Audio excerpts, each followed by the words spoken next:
2026 FIFA বিশ্বকাপের ফাইনালকে ঘিরে নতুন এক ইতিহাস গড়তে যাচ্ছে বিশ্ব ফুটবলের নিয়ন্ত্রক সংস্থা ফিফা।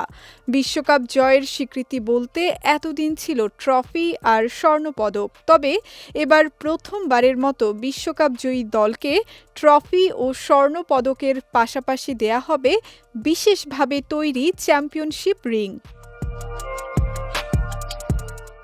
বাংলাদেশ সময় রোববার দিবাগত রাত ১টায় নিউ জার্সির স্টেডিয়ামে অনুষ্ঠিত হবে এবারের বিশ্বকাপের ফাইনাল। ম্যাচ শেষে চ্যাম্পিয়ন দলের অধিনায়ক ও প্রধান কোচের হাতে প্রতীকীভাবে তুলে দেয়া হবে এই বিশেষ আংটি। এরপর বিজয়ী দলের জন্য নির্ধারিত ৩০টি রিং খেলোয়াড় ও সংশ্লিষ্টদের ব্যক্তিগত মাপ অনুযায়ী তৈরি করে আনুষ্ঠানিকভাবে হস্তান্তর করা হবে। বিশ্বকাপ উপলক্ষে মোট ২০২৬টি রিং তৈরি করা হচ্ছে। এর মধ্যে ৩০টি থাকবে চ্যাম্পিয়ন দলের জন্য, বাকি ১,৯৯৬টি ফিফার লাইসেন্সপ্রাপ্ত স্মারক হিসেবে বিশ্বের বিভিন্ন দেশের সমর্থকদের জন্য বাজারে উন্মুক্ত করা হবে।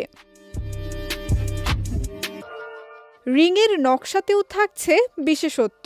এক পাশে থাকবে বিশ্বকাপ ট্রফির প্রতীক, অন্য পাশে থাকবে চ্যাম্পিয়ন দলের পরিচয়।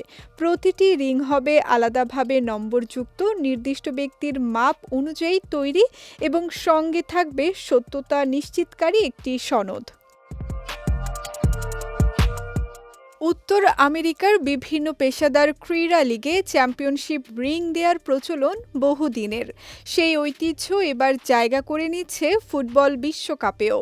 ফলে বিশ্বকাপ জয়ের স্মৃতি শুধু ট্রফি আর পদকেই সীমাবদ্ধ থাকবে না, বরং নতুন এই সম্মাননাও হয়ে উঠবে চ্যাম্পিয়নদের গৌরবের আরেকটি প্রতীক। বিশ্বকাপের ইতিহাসে নতুন এই সংযোজন ফুটবল প্রেমীদের জন্য বাড়তি আকর্ষণ তৈরি করবে, আর চ্যাম্পিয়ন দলের জন্য এটি হয়ে থাকবে আজীবনের এক অনন্য স্মারক। এখন অপেক্ষা শুধু ফাইনালের। ফুটবল ইতিহাসের প্রথম এই বিশেষ চ্যাম্পিয়নশিপ রিং কার আঙুলে উঠবে, স্পেন নাকি আর্জেন্টিনা, সেই উত্তর মিলবে মহারণের শেষ বাঁশিতেই।